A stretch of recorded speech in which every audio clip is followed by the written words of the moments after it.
Welcome to our channel. आज इथे मी छान तुम्हाला आळू वड्या करून दाखवणार आहे। तर हे बघा किती मोठी मोठी पानं आहेत ना। आमच्या गावाकडे तर खूप कोळी कोळी छोटी छोटी पानं मिळतात, त्यामुळे अशा शिरा वगैरे दाबून घ्यायची गरजच पडत नाही आणि अशा शिरा दिसतच नाही छोट्या छोट्या पानांच्या। तर इथे मोठी मोठी पानं मिळतात, त्यामुळे मी अशा या शिरा दाबून घेणार आहे। त्यामुळे अशा शिरा दाबल्यानंतर ही पानं घशामध्ये खवखवणार नाहीत आणि चवीला चांगली लागती आळू वडी। त्यामुळे अशा पद्धतीने या शिरा दाबून घेणार आहे।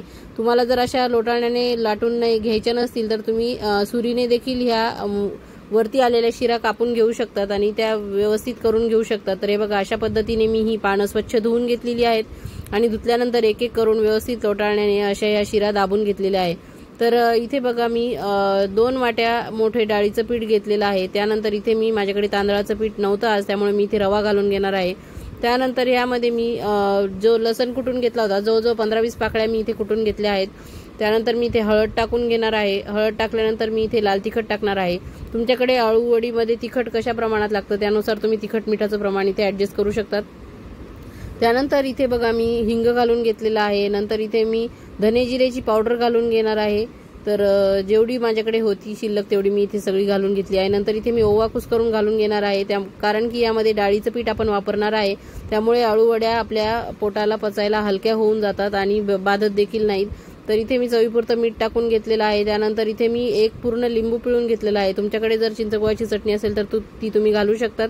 माझ्याकडे आज ती नव्हती म्हणून मी लिंबू पिळून घेतला आहे। तर सर्व पीठ भिजवण्याच्या आधी मी स्टीमरला पाणी तापत ठेवलेलं आहे आणि त्याची प्लेट व्यवस्थित तेलाने ग्रीस करून घेतलेली आहे। तर इथे बघा मी गॅसवरती हे पाणी तापत ठेवलेलं आहे आणि आता थोडं थोडं पाणी घालून आपल्याला हे पीठ व्यवस्थित कालवून घ्यायचं आहे।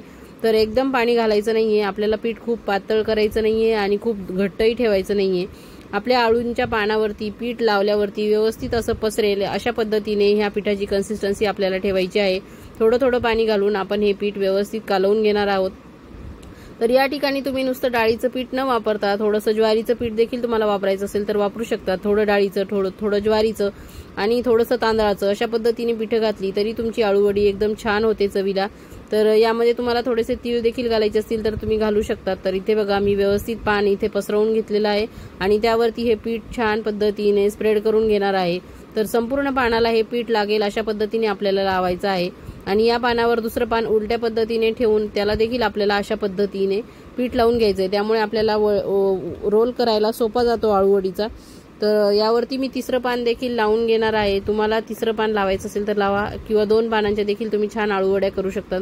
तर अशा पद्धतीने तिन्ही पानांना मी हे पीठ व्यवस्थित लावून घेतलंय। आता मी दोन्ही बाजूंनी हे पानं दुमडून घेणार आहे आणि त्यांना देखील आपल्याला पीठ लावून घ्यायचंय। आधी मी खालच्या साईडनी हा रोल गुंडाळून घेते आणि राहिलेल्या भागाला व्यवस्थित हे पीठ लावून घेते, म्हणजे व्यवस्थित ते चिटकून देखील राहील आणि आळू वडीला सगळीकडनं व्यवस्थित डाळीचं पीठ लागलं जाईल तर ती चवदार लागेल।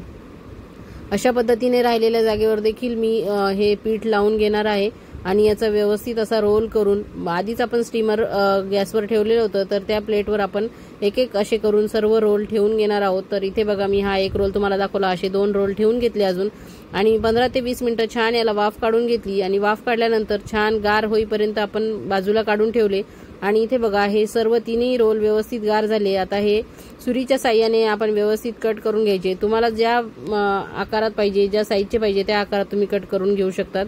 तर इथे मी खूप जास्त जाडही नाही आणि खूप जास्त पातळही नाही अशा पद्धतीने हे रोल कट करून घेतलेले आहेत। तर रोल कट करताना तुम्ही बघू शकतात की इतके सुंदर असे छान लेअर आलेले आहेत आतमध्ये, व्यवस्थित असे सुंदर असे पाकळ्या पाकळ्यासारखं दिसतंय आतमध्ये। तर खूप छान वाटतात अशा आळू वड्या।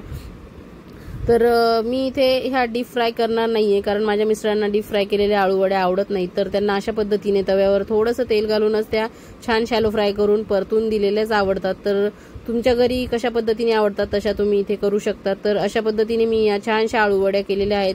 व्यवस्थित आलटून पालटून थोडं थोडं तेल टाकून त्या छान कुरकुरीत अशा भाजून घेतलेल्या आहेत। तर तुम्ही देखील अशी आळू वडी नक्की करून बघा आणि माझी रेसिपी आवडल्यास चॅनलला लाईक, शेअर, सबस्क्राईब नक्की करा। तर तुमच्याकडे देखील आळू वड्या नक्की किती प्रमाणात आणि कशा पद्धतीने केल्या जातात तेही मला नक्की कमेंट करून सांगा।